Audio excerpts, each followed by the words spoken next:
সুপ্রভাত, কেমন আছেন বন্ধুরা? আশা করি ভালো আছেন, সুস্থ আছেন। আপনাদের সুস্থতা কামনা করে শ্রাবণীর SMS পরিবারে আপনাদের অনেক অনেক স্বাগত জানিয়ে একটা নতুন ব্লগে আপনাদের ওয়েলকাম। তো আসুন আমার পরিবারের বন্ধু হওয়ার জন্য। যদি ভিডিওর কোনোখানটা একটু পছন্দ হয়ে থাকে একটা লাইক করে দেবেন, আর ইচ্ছা হলে কমেন্ট করবেন, ইচ্ছা হলে সাবস্ক্রাইব করে নতুন যদি বন্ধু হয়ে থাকেন প্লিজ একটা সাবস্ক্রাইব করে দিন। এটা আমার নতুন চ্যানেল। আগেকার চ্যানেলটায় আমার খুবই প্রবলেম চলছে, তাই জন্য এই চ্যানেলটা খুলেছি। আপনারা যদি পাশে না থাকেন, এত বছর ধরে ভিডিও করে যাচ্ছি, কিন্তু কি বলুন তো, কোনো মতেই আমি ঠিক করতে পারছি না। হয়তো আপনাদের ভালো লাগছে না। কি বলুন তো, আমাদের মতো নিম্ন মধ্যবিত্ত ঘরের সংসারে কি নতুনত্ব দেখাবো বলুন তো? সেই ঘরেরই রান্না, ঘরেরই ঝাড়া মোছা, এই বাসন মাজা, কাচাকুচি, এছাড়া আর কি দেখাবার আছে বলুন?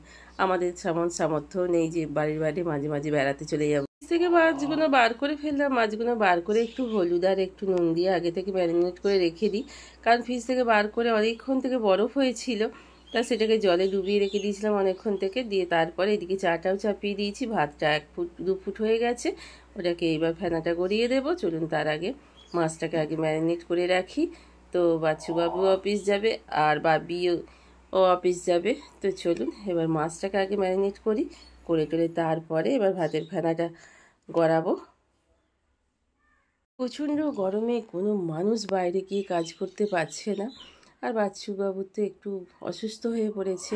এই লকডাউনের পর থেকে ওর মন মেজাজ একদমই ভালো যায় না। সংসারের পরিস্থিতি, নিজের আসল কাজটা চলে যাওয়ার পর থেকে ও আস্তে আস্তে নিজের মনের দিক থেকে একটু প্রবলেমের মধ্যেই আছে। তো এই যে বললাম, একটা টাইমে যখন আমাদের মনে বিশাল সুখ স্বাচ্ছন্দ্য আনন্দ আহ্লাদ সব থাকে, খুব আমরা আনন্দ করি, তো বেড়াতে যাই, এখান যাই, অনেক কিছুর মধ্যে আনন্দের মধ্যেখানে সুখের সংসারটা যেন কোথা দিয়ে চলে যায় জানেন তো, দেখতে দেখতেই চলে যায়। সুখটা যেন মনে হয় খুব ক্ষণিকের জন্য, আর দুঃখটা হয় মানুষের জীবনে বিশাল লম্বা। তো সেই রকমই হঠাৎ করেই মানুষের জীবনে সুখ আর দুঃখ পাশাপাশি, হাসি কান্না আনন্দ আহ্লাদ, দিন রাত, চন্দ্র সূর্য সবই তো আমাদের মানুষের জীবনেরই। এগুলো সব অন্ধকার আলো অন্ধকার সব কিছুই আমাদের মানুষের জীবনেরই অঙ্গ। তো যাই হোক, এবার এখানে পটলে তো আপনাদের সঙ্গে গল্প করতে করতে পটলটাকে ভেজে নিলাম কালো জিরে দিয়ে। মাছগুলো অলরেডি ভাজা হয়ে গেছে, আপনারা দেখলেন। তো তাই বলছিলাম, তাই সেই থেকেই প্রবলেম সুখ। ওই যে বললাম, মানুষের জীবনে ক্ষণিকের জন্য, দুঃখ আসে লং লং টাইম ধরে। তো সেই দুঃখের টাইমটাকে না বাড়ির মানুষজন, পরিবেশের মানুষজন সবাই মিলে, এই বলে না সে একটা লাঠির থেকে 3টে লাঠির জোর বেশি, তেমনি সবাই মিলে পরিবারের প্রত্যেকটা মানুষকে শক্ত হাতে একজোট হয়ে সেই টাইমটাকে মাথা ঠান্ডা রেখে, নিজেদের শক্ত রেখে কাটাতে হয়। এই দেখুন না, বাড়ি ভাড়া দেখতে এসেছিলাম, বাড়িটা পছন্দ হলো না ঠিক মতো। তো সেটা আপনাদের দেখিয়ে দিলাম। এই বাড়িটা দেখতে এসেছিলাম ভাড়ার জন্য। এই প্রচণ্ড গরমে না কোনো কাজই সেইভাবে করতে পারছি না। ওই রান্না খাওয়া বাসন মাজা কাচাকুচি না নইলেই নয়, তাই জন্য ঘরদোয়ারের ঝাড়াঝুড়ি কোনো কিচ্ছু করতে ভালো লাগছে না, বুঝতে পারছেন তো। আর ফ্যান বন্ধ করাই যাচ্ছে না। ফ্যান বন্ধ করে যে ঘরদোয়ার ঝাড়াঝুড়ি মোছামুছি করব, সেটা করতে গেলে যেন মনে হচ্ছে গা হাত পা জ্বলে যাচ্ছে, গা হাত পায়ে এত র্যাশ বেরোচ্ছে। সে যাই সুদলি মাখি, স্যাভলনি মাখি, ডেটলি মাখি আর সাবানি মাখি, কোনো কিছুতেই হচ্ছে না, এত গায়ে র্যাশ বেরিয়ে যাচ্ছে। এই কষ্ট নিয়েই আছি। তেমন একটা যদি নিজস্ব বাড়িতে, নিজের বাড়িতে থাকতাম, তাহলে আজকে এতদিনে হয়তো আমার পরিবেশটা একটু অন্যরকম হতো, আমার সব কিছুটাই একটু অন্যরকম হতো। যাই হোক, চাগুলো হয়ে গেছে। তো চলুন চাটা নিয়ে চলে যাই। বাইরে গিয়ে টেবিলে রান্নাঘরে টেকা যাচ্ছে না জানেন তো, এতটাই কষ্ট। ওরে বাপরে বাপ! বাবাকে চাটা দিয়ে দিলাম, আমি একটু 1 ঢোক নিয়ে নিলাম খাবো বলে। তাই বলছিলাম যে, ওই যে বললাম না, মানুষের জীবনের সুখ দুঃখ পাশাপাশি মানুষকে নিয়েই বাঁচতে হয়। তো সেটাকে ধরে বসে থাকলে সত্যিই মানুষের খুবই কষ্ট হয়। যেন বাড়ির আশ্রম মানুষগুলো তো বাইরে গিয়ে থাকে, তো তাদের হয়তো অতটা প্রবলেম হয় না। বাড়িতে যারা থাকে তারা এগুলো ভোগ করে। কষ্ট তো মানুষের জীবনে আসবেই, কথাতেই বলেছি, কষ্ট না করলে কেষ্ট মিলবে না। তাই কষ্ট মানুষকে প্রত্যেকেই করতে হবে, যাদেরই আমাদের মতো অভাবের সংসার, দিন আনা দিন খাওয়া ঘরের মানুষ আমরা। তো তাই আপনাদের বলছি, যদি ভিডিওর কোনোখানটা একটুখানি ভালো লেগে থাকে একটা লাইক কমেন্ট করে দেবেন। আর যারা সাবস্ক্রাইব করেছেন তাদের তো বলার কথা নেই, তাদের অসংখ্য ধন্যবাদ। যারা সাবস্ক্রাইব এখনও করেননি তারা যদি আমার একটু সাবস্ক্রাইব করে আমার পরিবারের সাথী হতে চান, বন্ধু হতে চান, একটু দেখুন আমার প্লিজ প্লিজ। আমিও চাই আমার স্বামী সন্তানের পাশে দাঁড়াই আপনাদের সাহায্য নিয়ে। আপনাদের সাহায্য ছাড়া আমার কোনোভাবেই এগোনো পসিবল নয়, কোনোভাবেই কোনো রকমেই।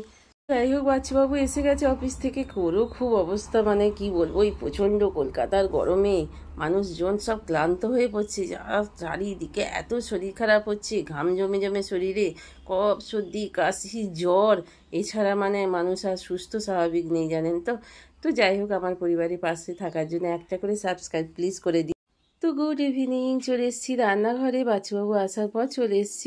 বাবি যেই বলেছে আসবো না, সেই সঙ্গে সঙ্গে কি করলাম বলুন তো, চাপিয়ে দিলাম ডিম আলু দিয়ে একটু ঝাল, বাবার আমার আর বাচ্চুর মতো। একেবারে 2-3টে ডিমকে ভেজে নিয়ে নিজেদের মতো করে নিচ্ছি।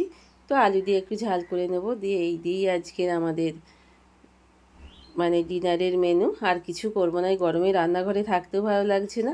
ওদিকে বাবা ঝাম করে বড় মানে স্ট্যান্ড ফ্যানটাকে চালিয়ে দিয়েছে, তাই জোরে জোরে আওয়াজ হচ্ছে। ফ্যান বন্ধ করে থাকাই যাচ্ছে না। কিভাবে এডিটিং করব বলুন তো। আমি তো ঘেমে ঠাকুর ঘরে এসে এডিটিং করছি, ঘেমে একদম চান করে গেছি। যদি দেখেন তো কি বলবেন আপনারা।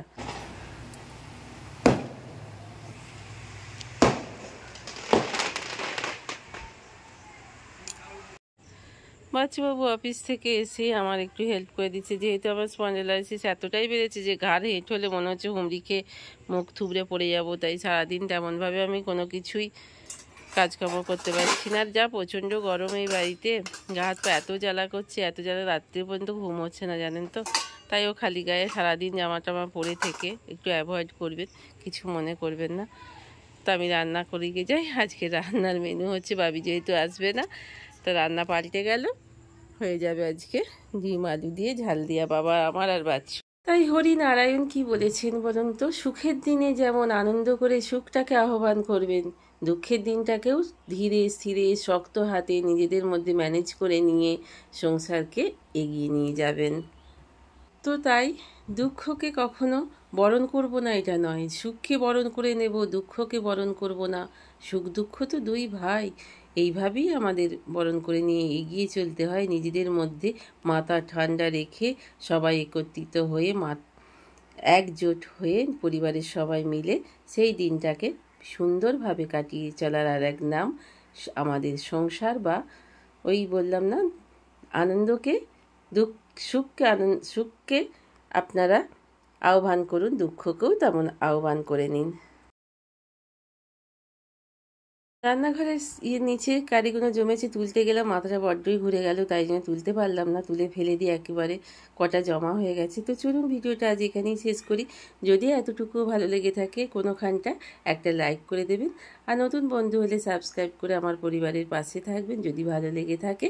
তো আজকের মতো এখানেই শেষ করলাম। সুস্থ থাকবেন, ভালো থাকবেন, গুড নাইট।